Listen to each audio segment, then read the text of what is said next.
యెషయా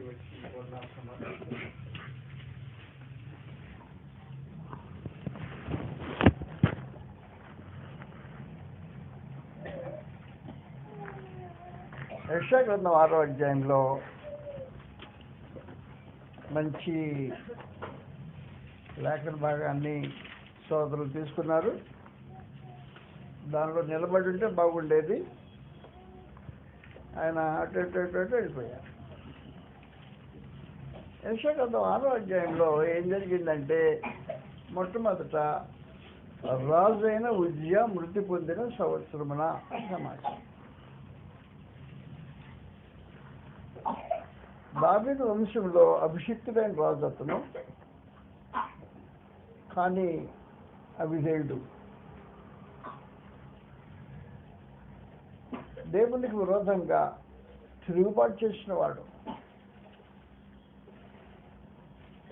కుష్ఠరోగి.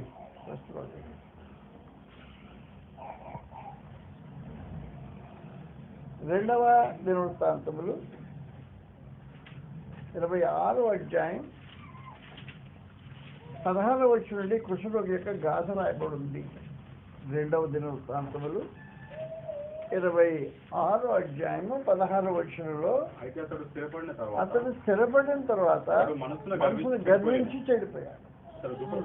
ధూపం వేటుకై యెహోవా మందిరంలో ప్రవేశించి దేవుడైన యెహోవా మీద ద్రోహం చేయగా యాజకుడైన అజర్యాయు అతనితో కూడా ధైర్యవంతులైన యెహోవా యాజకులు 8 మంది అతని వెంబడి లోపలికి పోయేది. వారు రాజైన ఉజ్జియాను ఎదిరించి ఉజ్జియా యెహోవాకు ధూపం వేటకై ప్రతిష్ఠింపబడిన అహరోను పని కాదు, బయటికి పోమా, పరిశుద్ధ స్థలంలో నుండి బయటికి పోము, నీవు ద్రోహం చేసి ఉన్నావు. ద్రోహం చేశాడు. దేవుడైన యెహోవా సన్నిధిన ఇది నీ ఘనత కలగజేయదని చెప్పగా ఉజ్జియా ధూపం వేయటకు ధూపార్తిని చేత పట్టుకుని రౌద్రుడై యాజకుల మీద కోపం చూపాను. చాలా గవర్నమెంట్ పని చేశాడు. పరమందు దేవుడు ఆర్ఫన్ బాయ్ అంటే తండ్రి లేని వాడు. ఆ తండ్రిని వెళ్ళి చంపేసి బుర్ర మీద ఎక్కించుకొచ్చి వరకు ఆర్ఫన్ బాయ్. దేవుడి దగ్గర తీసి చేత తీసి ఆదరించి సింహాసనం ఇచ్చి అభిషేకించి కాపాడి గొప్ప చేశాడు. చాలా గొప్పవాడు అయిపోయాడు. ఇప్పుడు శత్రువుల మీద యుద్ధం చేయడానికి రమారమి 4 లక్షల మంది సైన్యాన్ని పోగేస్తున్నాడు. వాళ్ళందరికీ ఆయుధాలు చేసాడు, రెడీగా ఉన్నాడు సమాచారం. అది మనుషుల్లో గర్వించి చెడిపోయిన పరిస్థితిని బట్టి దేవుడు తనకి ఇచ్చిన ఆధిక్యత చాలదు అన్నట్టు అత్యాశకి పోయి చేసిన తను తప్పేసి రాజైన ఉజ్జియా మృతి పొందిన పరిస్థితి. పరమందరు ఏం చేసిందంటే అతన్ని కుష్ఠరోగంతో పట్టాడు. చదువుకున్నానా? ఉజ్జియా ధూపం వేటకే ధూపం చేత పట్టుకుని రౌద్రుడై యాజకుల మీద కోపం చూపాను. యెహోవా మందిరంలో ధూపపీఠం ప్రక్కన ఉండగా యాజకులు చూస్తుండగానే అతని నొసట కుష్ఠరోగం పుట్టెను. ప్రధాన యాజకుడైన అజర్యాయును యాజకులందరూ అతని వైపు చూడగా నొసట కుష్ఠము గలవాడై ఉండెను. కనుక వారు తరువు చేయక అతన్ని బయటకి వెళ్ళగొట్టేశారు. దేవుడి మీద ద్రోహం చేసిన వాడు, దైవ నియమాన్ని మార్చాలని ఉద్దేశించిన వాడు. దేవుని ఏర్పాటు మార్చడానికి పూనుకున్న ఈ రాజు దుష్టరాజు కుష్ఠరోగి ఇంటికి వెళ్ళిపోయాడు. సింహాసనం మీద కూర్చోడానికి వీల్లేదు, ఊరు బయట ఉండాలి. కుమారుడు ఉన్నాడు యోతాము బుద్ధివంతుడై తండ్రికి బయట ఒక ఆశ్రయం ఏర్పాటు చేసి తండ్రి పేరుతో ఇతను రాజ్యం చేస్తుండే దినాలు అవి. కాలం గడిచిపోయింది. కుష్ఠరోగి. ఈ కుష్ఠరోగి యొక్క దర్శనము 1వ అధ్యాయం తెలియదు చదువుతాం. రాజైన ఉజ్జియా మృతి పొందిన కుష్ఠరోగి 1వ అధ్యాయంలో. రాజైన ఉజ్జియా మృతి పొందిన సంవత్సరమున. నువ్వు చదువు 6వ అధ్యాయం చదువుతున్నావు, 1వ అధ్యాయం చదవాలి ఇప్పుడు. ఉజ్జియా, యోతాము, ఆహాజు, హిజ్కియాను యూదా రాజుల దినములలో యూదాను గూర్చియు యెరూషలేమును గూర్చియు ఆమోజు కుమారుడు యెషయా కలిగిన దర్శనము. యెహోవా మాటలాడుచున్నాడు, ఆకాశమా ఆలకించుము, భూమి చెవియొగ్గుము. నేను పిల్లలను పెంచి గొప్పవారిని చేసి. ఈ సంగతి మాట్లాడింది, ఉజ్జియా సంగతి మాట్లాడింది. నేను పిల్లలు పెంచి గొప్పవాడిని చేశాను. వారు నా మీద గొప్పవాడు చేశాను, నా మిత్రుడు వాడు చేశాడు. ఎద్దు తన కామాందును ఎరుగును, గాడిద సొంత వాడిని దూషించి తెలుసుకొనును, ఇశ్రాయేలుకు తెలివిలేదు. కాబట్టి ఎద్దుకు కామాందు ఏనా యజమాని, గాడిద ఎప్పటికి పడుకోవాలో కానీ మన సొంతగా తోటికి వచ్చి పడు. అయితే ఇశ్రాయేలుకు తెలియలేదు, దీంతో తెలియలేదు మాట మనిషి తెలియలేదు. నా జైలు వివేచింపాలి. బట్ ఆ పుష్పరోగిన సంగతి చదివేసిన కింద అక్కడ రాబడి ఉంది, చదివేసి ఏమైనా 1వ అధ్యాయంలోనే. పాపిష్టి జనమా, దోషభరితమైన ప్రజలారా, దుష్టంతనమా, చెరుపు చేయ పనులారా, మీ శ్రమ. వారు యెహోవాను విసర్జించున్నారు, ఇశ్రాయేలు యొక్క పరిశుద్ధ దేవుని దూషింతురు. ఆయనను విడిచి తొలగిపోయి ఉన్నారు. నిత్యము తిరుగుబాటు చేయొచ్చు, మీరేళ ఇంకనూ కట్టబడుదురు. ప్రతివాడు నడినెత్తిని వ్యాధి కలిగి నడినెత్తి వ్యాధి కలిగింది. ప్రతివాని గుండె బలహీనమైంది. ఉజ్జాకి నడినెత్తిన వ్యాధి కలుగుతున్నాడు. ప్రతివాని గుండె బలహీనమైంది. అంటే రాజా లాంటి వాడు, ప్రజలు కూడా అలాంటి వాళ్ళే. అదే పరిస్థితుల్లో ఈ కార్యక్రమం కొనసాగుతారు. రాజు లాంటి ప్రజలు యూదా జనం యొక్క విశేషమైన సమాచారం అది. అతని అరికాలు మొదలుకొని స్వస్థత కొంచెమైనా లేదు.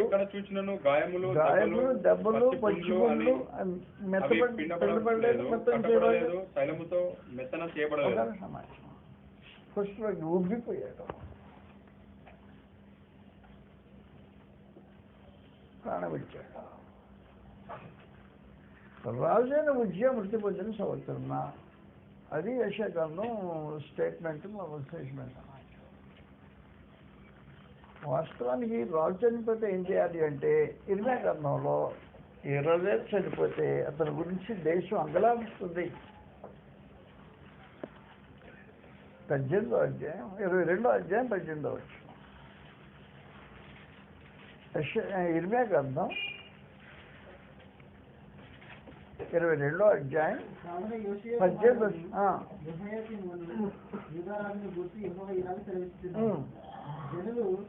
అయ్యో నా సహోదరుడా,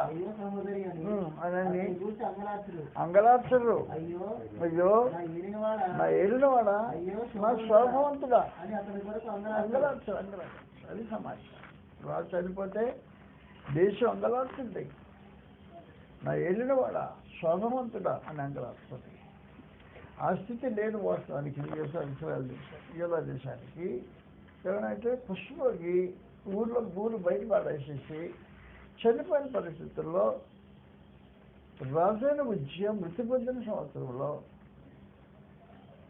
దిక్కు దశ తెలియనట్టుగా ఉండే మనుషులు ఉండే రోజు పరిస్థితుల్లో అసలు ఇశ్రాయేలు రాజావులో ప్రదర్శించాడు పరమదేవుడు. 6వ అధ్యాయంలో జరిగిన సమాచారం. ఉజ్జియా కుష్ఠరోగి చెడిపోయిన వాడు, దుష్టుడు చనిపోయాడు. కానీ యూదా రాజు చనిపోలేదు. దేవుని ఇశ్రాయేలు రాజు చనిపోవాలి, ఆయన సింహాసనాసీనుడై ఉన్నాడు అనేది ఈ దర్శనం యొక్క విశేషమైన సమాచారం. ఆయన సజీవుడే, ఎప్పుడు చనిపోవడం. ఇశ్రాయేలు వాడు కుళ్ళుకోడు, నిద్రపోడు. చదువుతాం 6వ అధ్యాయంలో. రాజైన ఉజ్జియా మృతి పొందిన సంవత్సరం వాడు రాజుపోయాడు. ఇన్ని మన ఏర్పాటు చేసే రాజుపోయాడని వాళ్ళు అనుకుంటుంటే రాజు సింహాసనాసీనుడై ఉన్నాడు. అత్యున్నతమైన సింహాసనాసీనుడైన పరమందు దేవుడు ఇస్రాయేల్ జనాంగాన్ని ఏర్పాటు చేసేవాడు వాస్తవం. ఒక రోజున ఆయన ఏలుబడిని వారు కాదని నిరాకరించారు. మొదటి సమయాల గ్రంథం 8వ అధ్యాయంలో 5వ వచనం చదువుతాం. 8వ అధ్యాయం, మొదటి సమయాలు 8వ అధ్యాయం. విస్తరించుము, నీవు వృద్ధుడవు, నీ కుమారుడు నీ ప్రవర్తన వంటి ప్రవర్తన గలవారు కాదు కనుక సకల జనుల మరణ చెప్పున మాకు ఒక రాజు నియమించుము. అతను మాకు న్యాయము తీర్చినా కనుక అడిగి మాకు న్యాయము తీర్చుటగా రాజు నియమించమని వారు అడిగిన మాట సమయాల దృష్టికి ప్రతికూలంగా ఉండేది కనుక సమయాలు యెహోవాను ప్రార్థన చేశారు. అందుకు యెహోవా సమయాలకు తెలిసినది ఏమనగా, జనం నీతో చెప్పిన మాటలన్నిటి ప్రకారం జరిగించు. వారు నిన్ను విసర్జింపలేదు కానీ ఏలకుండా అందరినీ విసర్జించారో సమాచారం. ఒకప్పుడు దేవుడు వాళ్ళు ఏలకుండా ఇశ్రాయేలు జనాంగం ఆయన విసర్జించారు. విసర్జించి ఏర్పాటు జరిగింది. ఇశ్రాయేలు జనాంగంలో ఇశ్రాయేలు రాజులు వాస్తవానికి దావీదుకే కంట్రోల్ దక్కింది. తక్కిన వారు అరబశుడు అంచుభ్రష్టుడు. ప్రతివాడు అరబశుడు అంచుభ్రష్టుడు. అంటే ఉదాహరణకి రాజైన సొలొమోను ఆరంభంలో బహు భక్తిని స్వరత్వాన్ని కనిపించాడు. అంచులో భ్రష్టుడు అతని నుంచి దేశాన్ని ఏర్పాటు చేయడానికి కావాల్సిన అవసరం. తర్వాత దేవుడు 2 సార్లు ప్రత్యక్షమయ్యాడు సొలొమోనుకు. ఆరంభంలో భక్తి కలిగి నీ ప్రజల్ని ఏర్పాటు చేయడం నా జ్ఞానం చాలని బతిమాలి మనిషిని అంచెభ్రష్టుడు అయ్యాడు. ప్రతివాడు ఎలాంటి ఆరంభశుడు అంచెభ్రష్టుడు. రాజు చరిత్ర వస్తుంది సమాచారం. అంచెభ్రష్టుడు ఎలా కూడా చదువుతాం. సొలొమోను గురించి మనకు ఆధారాలు రాబడింది. మొదటి రాజులు 11వ అధ్యాయంలో 4వ వచనం నుండి, మొదటి రాజులు 11వ అధ్యాయం 4వ వచనం నుండి, సొలొమోను వృద్ధుడైనప్పుడు భార్యలు అతని హృదయమును ఇతర దేవతల తట్టు తిప్పగా అతని తండ్రి అయిన దావీదు హృదయం వల్లే అతని హృదయము దేవుడైన యెహోవా యందు యథార్థము కాకపోయాను అన్నమాట. ఇది అంత భ్రష్టత్వం అన్నమాట. సొలొమోను అష్టారోతు అను సిదోనీయుల దేవతను మిల్కోము అను అమ్మోనీయుల హేయమైన దేవతను అనుసరించి నడిచెను.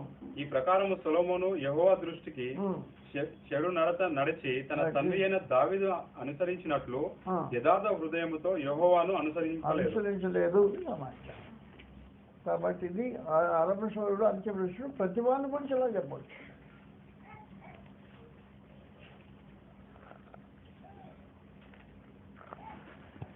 యోషియా చాలా గొప్ప సంస్కర్త రాజుగా, అంచెభ్రష్టుడు. కాబట్టి యోషియాకి చరిత్ర చదువుతుంటే ఇంత గొప్ప రాజా, ఇంత చిన్న వయసులో ఇంత గొప్ప కార్యాలు చేశాడు అనిపిస్తుంది. అంచెభ్రష్టుడు. అందువల్ల పరమందం దేవుడు ఏం చేశాడంటే, ఆయనకు రాజ్యం ఇచ్చిన తర్వాత తన ప్రజలను కాపాడే బాధ్యత వహించి ఈ రోజులు చేసుకుని ఆయన వారి మీద ఏర్పాటు చేసే కార్యక్రమం కొనసాగించాడు. కానీ రాజైన ఉజ్జియా ఏర్పాటు చనిపోయాడు. పుష్పరోగి ఉబ్బిపోయి చచ్చిపోయాడు. పుష్పరోగి సమాజాలు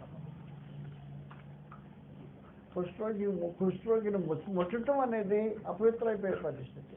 ఇప్పుడు ఎవరు సమాజం చేస్తారో అపవిత్రుడిని ఏర్పాటు పరిస్థితి.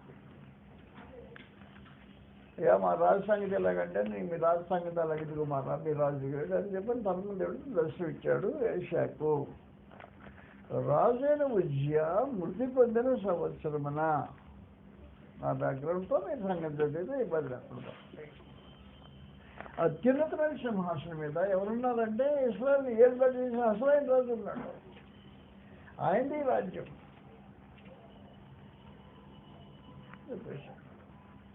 ఆయన ఎలా కొన్నాడంటే మహాగుణవాడు ఘనుడైన ఉన్నాడు. ఆయన చుట్టూ శరాపులు అన్నారు. మామూలు దూతలు కాదు, ప్రత్యేకమైన దూతలు, మహాదూతలు అంటారు మన శరాపులు. స్థుతి చేసే దూతలు వీళ్ళు. శరాపులు ఉన్నారు. కెరూబులు ఆయన సింహాసనానికి ఆశలు ఉంటాయి, ఆయన సింహాసనానికి కూడా ఉంటారు. శరాపులు చుట్టూ పడుతున్నారు. కెరూబులు దేవుని పరిశుద్ధతకు ఏ విధమైన కళంకం కలగకుండా కాపాడే మహదూతల దూతలు వాళ్ళు. కెరూబులు దేవుని పరిశుద్ధతకు కళంకం కలగకూడదు. అలాగే వాళ్ళు ఆయన సింహాసనానికి ఆశీనులై ఉంటారు. శరాపులు చుట్టూ పడి దేవుని స్థుతించే కార్యక్రమం. మానవ జనాలు ఎలాగున్నాయి? లోపల ఉన్నాయి, లోపల ఉన్నారు.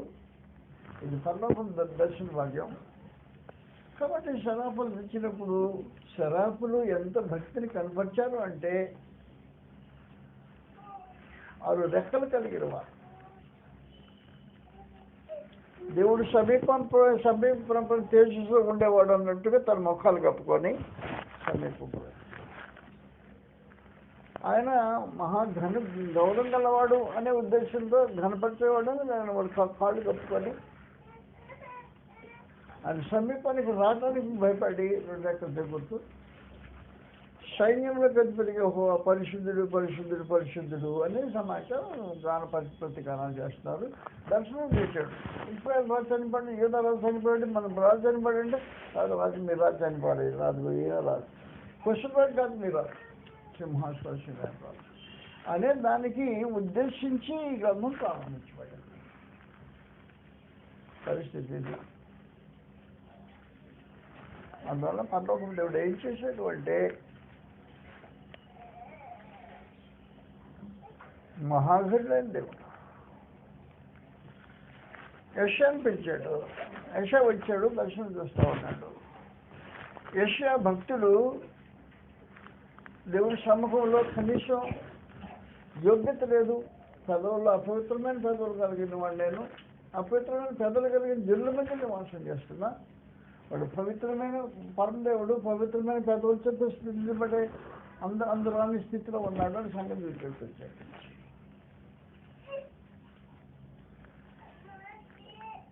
యెషయాను దేవుడు తన ప్రవక్తగా అభిషేకించడానికి జరిగించిన శిష్యునిధి ప్రత్యేకించి చదువుతాం 6వ అధ్యాయంలో ఈ మాటలు. పరమదేవుడు ఏం చేశాడు అంటే 6వ అధ్యాయంలో అత్యున్నతమైన సింహాసనం ఉన్నాడు. ఆయన ఇశ్రాయేలు నిజమైన రాజు. ఆయన చొక్కాయి అంచులు దేవాలయమును నిండుకొనెను. ఆయనకు పైగా శరాపులు నిలిచి ఉండేది. శరాపులు నిలిచి ఉన్నారు. ఒక్కొక్కరికి 6 రెక్కలు ఉండేను. ప్రతివాడు 2 రెక్కలతో తన ముఖమును, రెంటితో తన కాళ్ళను కప్పుకొనుచు, రెంటితో ఎగురుచుండెను. వారు సైన్యం మా దేవునికి మా కాళ్ళు కూడా చూపించడానికి మేము యోగ్యులం కాదు. ఆయన ముఖదర్శనం చేసుకోవడానికి మేము శక్తి కలిగిన వారం కాదు. ఆయన సమీపించడానికి వీల్లేని వాడు అనే సమాచారాన్ని వారి రెక్కల ద్వారా ప్రదర్శించుతూ వెళ్ళేవాడు.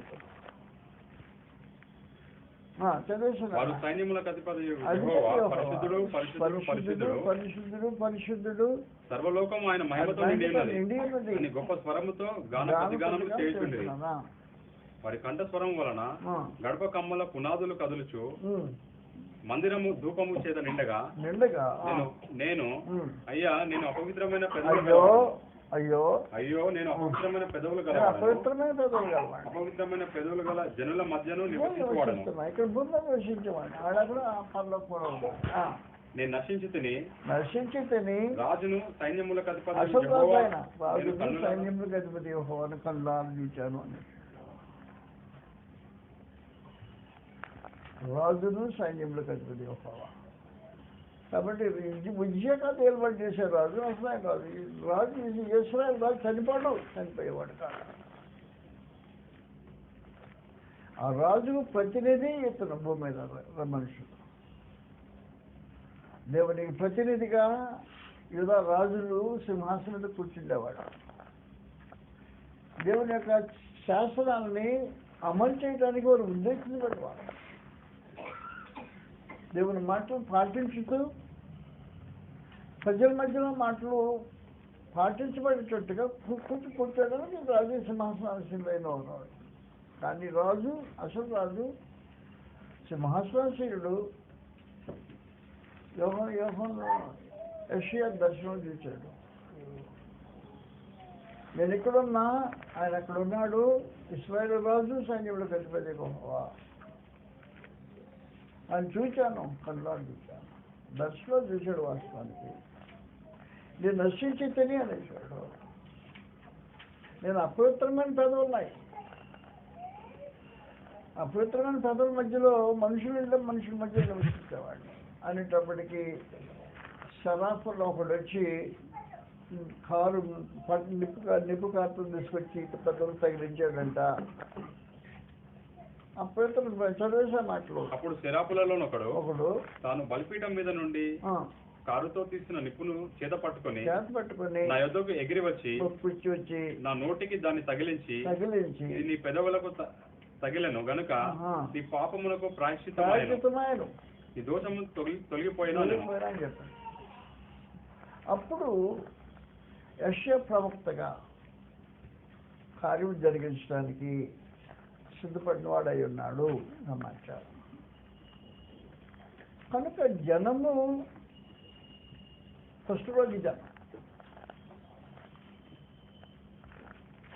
దేహంలో రాజు యొక్క స్థితి ఎలాంటిదో అంతరంగంలో జనుల యొక్క స్థితి అలాంటిది. జనుల యొక్క స్థితి అది. రాజు తిరుగుబాటు చేశాడు, కుష్ఠరోగి మాత్రమే దేవుని మందిరంలో. దేవుని ఆజ్ఞలకు విరోధంగానే మనుషులు తిరుగుతూ జీవించే మనుషులందరూ అర్థం వ్యక్తిగత వీళ్ళని కూడా పుష్పకం రాలేదు, వాడికి ఒక్కడికే పుష్పకం వచ్చింది. చచ్చిన వాళ్ళందరూ కుష్ఠరోగుడే. ఆ కుష్ఠరోగుల మధ్యలో యెషయా ప్రవక్తగా నిలవడానికి పిలువబడ్డాడు సమాచారం. అయితే మనము క్రీస్తుని అందున్న వారు అదృష్టవంతులు. మన ప్రభువు శాశ్వతమైన సింహాసనం మీద ఆశీనుడై ఉన్నాడు. వాగ్దానం చేయబడిన సింహాసనం మీద ఆశీనుడు. ఇప్పుడు దావీదు వంశం నుంచి వచ్చిన వాడే అయినా, దావీదు సింహాసనం మీద కూర్చున్న వాడే. ఈ దావీదు సింహాసనం భూమి మీద ఎత్తివేయబడింది. దేవుడు ఏం చేశాడు అంటే, రాజులు కావాలి, మాకు రాజులు కావాలి, యెహోవా ఏం పడి మాకు అక్కర్లేదు, రాజు కావాలి, రాజు వస్తే మా సైన్యాన్ని ముందు నడుస్తాడు, మాకు అది చేస్తాడు, ఇది చేస్తాడు ఒక చెప్పేసాడు. అదే రాజు వస్తే మీకు ఇబ్బందులు కలుగుతాయని చెప్పాను ఒక రాజు కావాలని చేసినాడు. రాజు భౌతికమైన రాజు అనుగ్రహించాను, దేవుడు ప్రారంభించాడు. 19 + 1 20 మంది మానవులతో వారి ఏడటం జరిగింది. ఏడటం జరిగిన తర్వాత దానికి అర్థమైంది ఏంటంటే, రాజుల వల్ల మాకు క్షేమం కలుగదు అనే సమాచారం తెలుస్తుంది. రాజుల వల్ల క్షేమం కలుగుతుంది. రాజు వల్ల క్షేమం కలగదు అని తెలిసిన తర్వాత దేవుడు రాజు సింహాసనం పరలోక దేవుడు ఏం చేశాడు, సింహాసనం ఎక్కడి నుంచి ఎత్తివేశాడు. భూలోకం నుండి రాజసింహాసనం ఎత్తివేశాడు. ఇర్మియా గ్రంథం 24వ అధ్యాయం 22వ అధ్యాయం క్షమించండి 22వ అధ్యాయం 24వ వచ్చింది. ఇర్మియా గ్రంథం 22వ అధ్యాయం 24వ వచ్చింది. యెహోవా సెలవిచ్చినదేమనగా యూదా రాజైన యెహోయాకీము కుమారుడగు కొన్యా నా కుడి చేతికి శిఖా ఉంగరముగా ఉండినను దాని మీద నుండినయు నిన్ను ఉపదేశించునని నా తోడని ప్రమాణం చేస్తున్నాను. శిఖా ఉంగరం అంటే రాజు శాసనాన్ని ముద్రించేది. శిఖా ఉంగరం దేవుని తీర్మానాలని ముద్ర వేసేవాడు భూమి మీద ఉండే రాజు. కాబట్టి దేవుడు ఏం చేశాడంటే భూరాజులను శిఖాబంధంగా ఉపయోగించాడు. నా శాసనాన్ని మీరు ప్రజల్లో జరిపించండి అని చెప్తారు. శిఖాబంధంగా ఏర్పాటు చేశాడు. కానీ ఇప్పుడు ఓటు తీసేస్తున్నాడు ఎక్కడి నుంచి. ఆ శిఖాబంధనాన్ని ఇప్పుడు తీసేస్తున్నారు ఇక్కడ మీద. చదువునా నీ ప్రాణమును ఎవరు తీర్చుచున్నారు, తీర్చుస్తున్నారు, ఎవరికి భయపడుతున్నారో చేతికి అనగా బబులోను రాజైన నెబుకద్నెజరు చేతికి, కల్దీయుల చేతికి నేను అప్పగిస్తున్నా.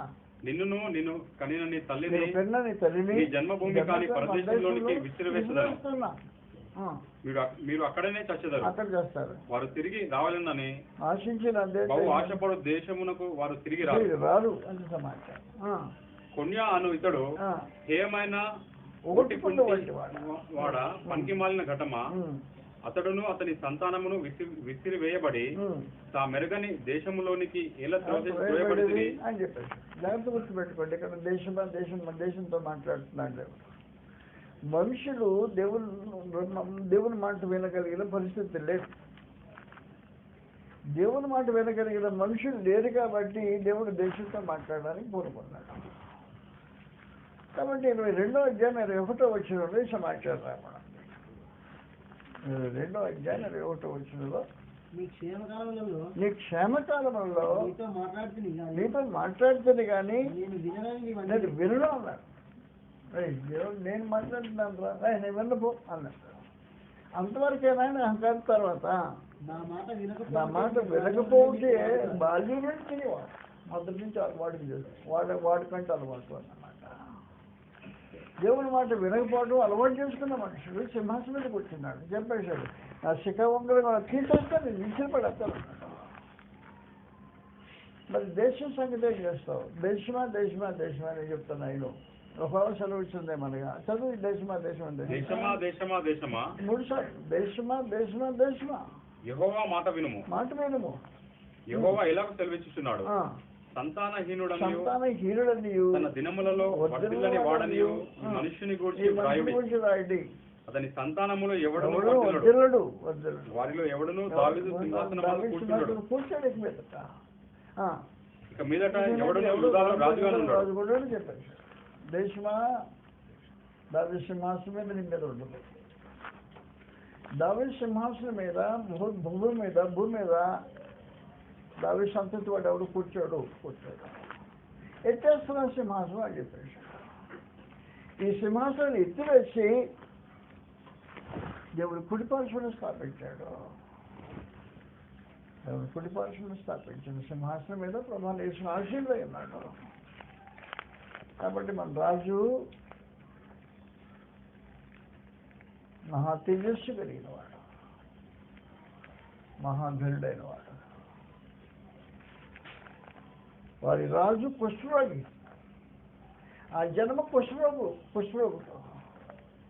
మన రాజు మహాధనుడు, మనం పరిశుద్ధులు అని సమాచారం. కాబట్టి దేవుని ప్రజలు ఈ రోజున పరిశుద్ధులుగా జీవించడం అనేది ఒక అవసరమైన సమాచారం. కుష్ఠరోగి అయితే గుర్తుపెట్టుకో, మాట వినని వాడు కుష్ఠరోగి. వ్యతిరేకించిన వాడు, తిరుగుబాటు చేసేవాడు కుష్ఠరోగి. ఆత్మ సంబంధం కుష్ఠరోగుల వాడు. దేవుని సన్నిధిలో నేడు పరిశుద్ధులుగా జీవించడం అనే సమాచారం. మనం దేవుడు ఇక్కడ సింహాసనం ఎత్తివేసి కుడిపార్శ్వనికి హెచ్చించేసాడు.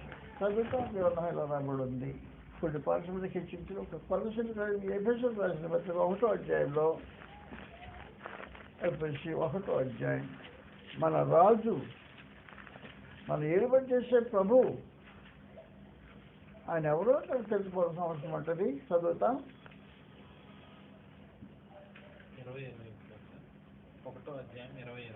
21వ అధ్యాయం 21వ నుండి. ఆయన బలాతిశయము చేత క్రీస్తును మృతులలో నుండి లేపి అది సమస్తమైన ఆధిపత్యం కంటేను, అధికారము కంటేను, శక్తి కంటేను, ప్రభుత్వం కంటేను ఈ యుగమునందు మాత్రమే కాక రాబో యుగమునందును పేరుకొందిన ప్రతి నామము కంటేను ఎంతో హెచ్చుగా పరలోకమునందు ఆయన తన కుడిపార్శ్వమున కూర్చుండబెట్టుకున్నాడు. మన ప్రభు మన ఏలుబడి చేసేవాడు అత్యున్నతమైన సింహాసనం మీద దేవుడు కుడిపార్శ్వలో కూర్చున్న మహనీయుడు. ఆయన కుష్ఠరోగం లేని రాజు కాదు. ఆయన పరిశుద్ధుడు. జనము పరిశుద్ధుడు. నీతిని వస్త్రంగా ధరించుకున్నవాడు, క్రీస్తుని ధరించుకున్నవాడు. కాబట్టి రాజైన ఉజ్జియా ఏలుబడి చేసింది కుష్ఠరోగుల్ని.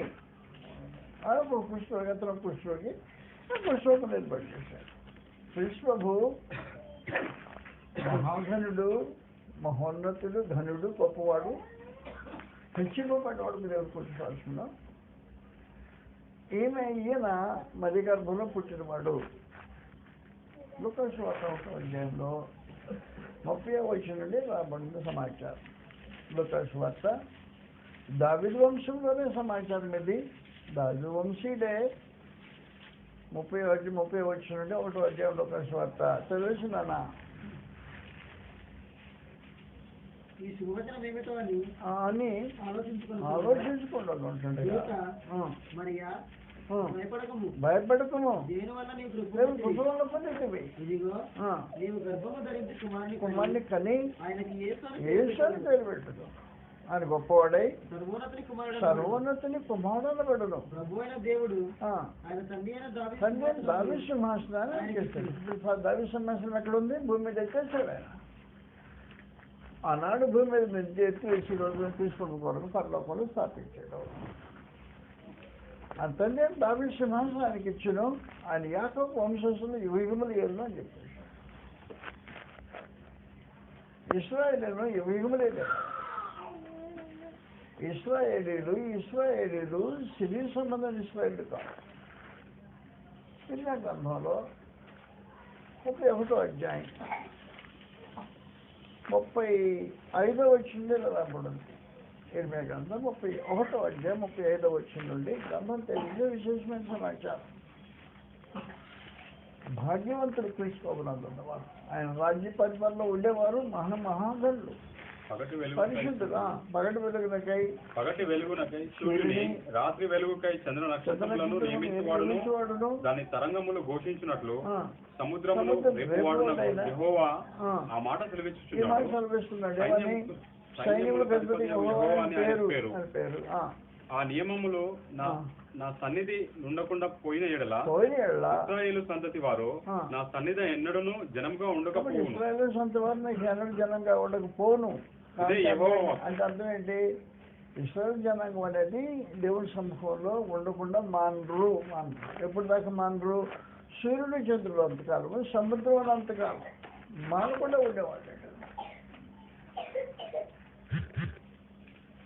ఈ మానకుండా ఉండేవాడిని ఏలుబడి చేసేవాడు, యుగములు ఏలుబడి చేసేవాడు ప్రమాదం చేసి ఆయన తన ప్రజలను రక్తంతో కొనుక్కున్నాడు. ఏలుబడి చేయడానికి రక్తంతో కొనుక్కున్నాడు. త్యాగం చేసి రక్తంతో కొనుక్కొని సొంతం చేసుకున్నాడు. కృష్ణుడు ప్రజలు తన రక్తం పడ్డు. రక్తం గ్రంథం 5వ అధ్యాయంలో 9-10 వచనాలు నాకు తెలిసినట్టు ప్రకటన 5వ అధ్యాయం 9-10 వచనాల్లో ఆయన పెద్దలు నీవు ఆ గ్రంథమును తీసుకుని దాని ముద్రలను విప్పుటకు యోగ్యుడవు. నీవు వధింపబడిన వాడివై నీ రక్తమిచ్చి ప్రతి వంశములోను భాషలు మాట్లాడు వారిలోను ప్రతి ప్రజలోను ప్రతి జనములోను దేవుని కొరకు మనుషులను కొని మా దేవునికి వారిని ఒక రాజ్యముగాను యాజకులుగాను చేసితివి. భూలోకం మంది ఏలుతారు. భూలోకంలో ఏలే మనుషులు కృష్ణ యొక్క ప్రజలు భూమి మీద ఏర్పాటు చేసేవారు. నీ దేహాన్ని నువ్వు ఏర్పాటు చేయాలి. నీ దేహం వాంఛను నువ్వు ఏర్పాటు చేయాలి. నీ దేహాన్ని పాపానికి అప్పగించకుండా నీటికి సాధనగా ఉపయోగించే రూపంగా దేహాన్ని ఏర్పాటు చేయాల్సిన అవసరం. నీ దేహం నీకు లోబడి ఉండాల్సిన అవసరం. రోమిలకు రాసిన పత్రిక 6వ అధ్యాయం 11-18 వచ్చే సమాచారం. రోమిలకు 6వ అధ్యాయం 11-12 వచనాల్లో గ్రంథం తెలియజేసే విశేషమైన సమాచారం రానుంది.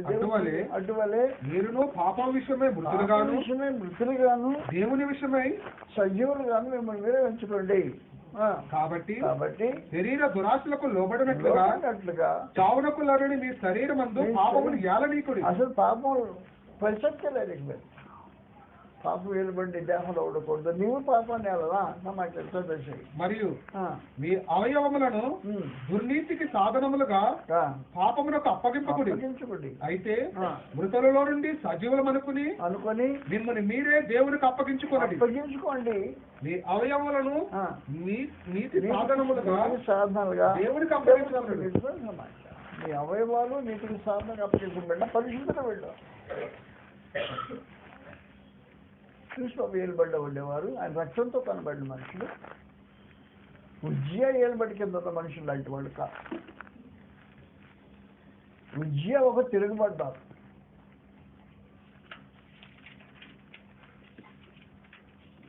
ఉజ్జియా ఒక స్వార్థపరుడు. ఉజ్జియా ఒక దేవుని చిత్తాన్ని వ్యతిరేకించాలని కోరుకున్నవాడు. ఉజ్జియా దేవుని నియమాన్ని మార్చాలని ఉద్దేశించిన వాడు. అందువల్ల పశువులకి జల్లెల రాజు లాంటి వాడు, ప్రజలు కూడా అలాంటి వాళ్ళే. ఈ రోజున రాజు లాంటి వాళ్ళు ప్రజలు అలాగా ఉండటం అనేది అవసరమైన మాట. నీ ప్రభు నేను ఏలుబడి చేసేవాడు. మీకా గ్రంథం 5వ అధ్యాయం 2వ వచనంలో దేవుని ప్రజలను ఏలుబడి చేసేవాడు ఆయన. మీకా గ్రంథం 5వ అధ్యాయం 2వ వచనంలో గ్రంథం తెలియదు సమాచారం రాబడింది. మీకా 2 బెత్లెహేము ఎఫ్రాతా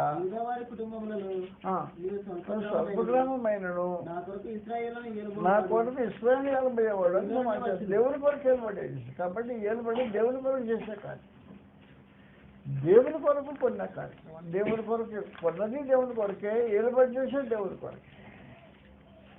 దేవుని కొరకు ఏలుబడి చేసేవాడు నీలో నుంచి వస్తాడు. పురాతన కర్మం అనుకుని శాశ్వత కర్మం. కాబట్టి జాగ్రత్త. ఎలాంటి రాజు ఎలాంటి ప్రజలు, అలాంటి రాజు ఎలాంటి ప్రజలు. ఆ రోజున రాజు అవిధేయుడు, తిరుగుబాటు చేసిన వాడు, స్వార్థపరుడు, సొంత ఆలోచన నెరవేర్చని భావన కొనిపెట్టింది, దేవుడు నియమించిన నియమాన్ని ఉల్లంఘించి వ్యతిరేకించి రౌద్రం చూపించిన మనిషి. కానీ ఈ రోజున అదే దావీదు సింహాసనము భూమి మీద కాదు, పరలోకంలో పెట్టేశాడు. చెప్పేశాడు భూమి కూడా, దేశమా యెహోవా మాట్లాడుతున్నాడు. సంతానహీనుడు, తన సంతానం లేని భూమి మీద కూర్చోడానికి. అందువలన భూమి మీద సింహాసనం ఎత్తేసి పరలోకంలో కుడి పర్సన్ చింపజేసి ఇచ్చిన తర్వాత నా కొరకు ప్రజలు ఏదేవాడు అన్నాడు. ప్రభునేశ్వరుడు ఏం చేశాడు? దేవుని కొరకు మనుషులను కొని. కాబట్టి దయతో నా మనవాళ్ళు నేను చేతులు జోడించి మీకు నమస్కారం చేసి చెప్తున్నా. క్రీస్తు యొక్క ప్రజలుగా పరిశుద్ధ జీవితాలు, నిర్దోషమైన బ్రతుకుతాం, దేవుని ఘనపరిచినట్లుగా దైవ లక్షణాలు కలిగి జీవితం కొనసాగించడం అవసరమైనది. శరీర సంబంధమైన స్వభావాన్ని దూరం చేసుకున్నాం.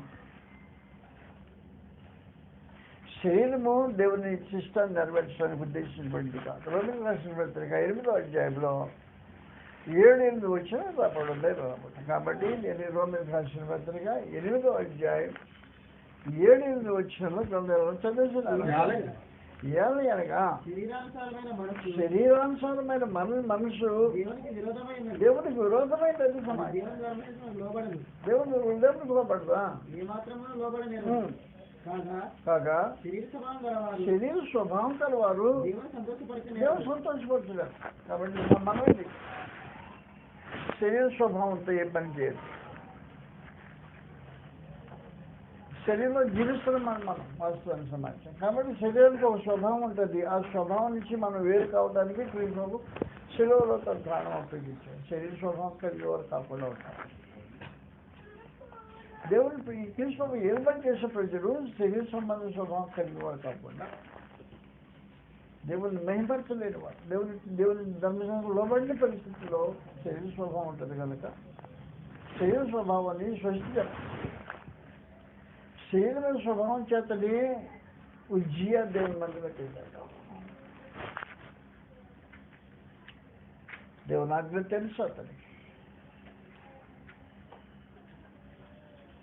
తెలిసిన లక్ష్య పెట్టాల, తన ఇష్టం నెరవేర్చుకోవాలి.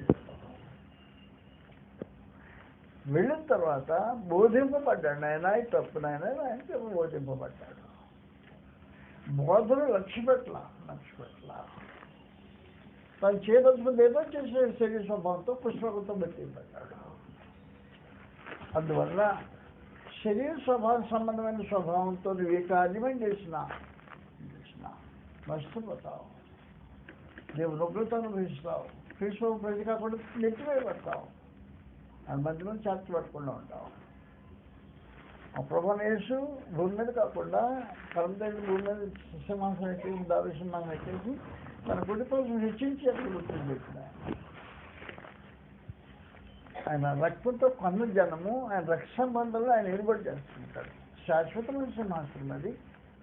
ఆయన ప్రజలు ఆయన ప్రజలు సొంత ప్రజలు అంటారు. పరిశుద్ధులుగా నిర్దోషులుగా తీర్చడానికి, నీ మనస్సాక్షిలో కల్మషం లేకుండా చేయడానికి, నీ జీవితంలో పాప స్వభావం లేకుండా చేయడానికి, నీ శరీరంలో దేహాన్ని పరిశుద్ధంతో అవయవాలుగా ఉపయోగించుకోవడానికి ప్రభువైన తన ప్రాణం పెట్టి కూర్చుని ఏర్పాటు చేస్తున్న కారణాన ఆయనకు గౌరవిద్దాం. రాజైన ఉజ్జియా ప్రభువైన యేసు ఇద్దరు దావీదు వంశపు రాజులే. ఒకడు తిరుగుబాటుదారుడు, ఒకడు విధేయుడు అని సమాచారం. ప్రభువైన యేసు దేవుని చిత్తం నెరవేర్చడానికి ఉద్దేశించిన వాడై శిరోమరణానికైనా సహించడానికి ఆలోచన చేశాడు. కానీ లేదు, శిరోమరణమైనా సహిస్తాడు దేవుని చిత్తం అంటే దిగు ఇచ్చాడు. కారణాన పరమదేవుడు ఆయన అధికంగా హెచ్చించి ప్రతి సమస్త ఆధిపత్యం కంటే, అధికారం కంటే, శక్తి కంటే, బలం కంటే ఈ లోకమందు మాత్రమే కాదు పరలోకంలో పేరు పొందిన ప్రతినామం కంటే ఎంతో హెచ్చుగా కూర్చుని పెట్టి తన ప్రజలను స్వాధీనం చేసి కార్యక్రమం జరిపించాడు. దేవుని ప్రజలు క్రీస్తు స్వాధీనం ఆయన ఏలుబడి కింద ఉండటం అవసరమైనది. ప్రభువైన యేసును ఏలుబడి కింద జీవితాన్ని కొనసాగించుతూ ఎక్కడ లోపంగా కనపడుతుందో, మనస్సాక్షి దోషార్పణ చేస్తుందో వాటి విషయంలో దిద్దుబడి పరిశుద్ధంగా నిర్దోషంగా జీవించింది జీవితం కొనసాగించాలని ప్రభువైన యేసుక్రీస్తు వారి ప్రతి మీకు నమస్కారం చేసి మాట్లాడుతున్నాను.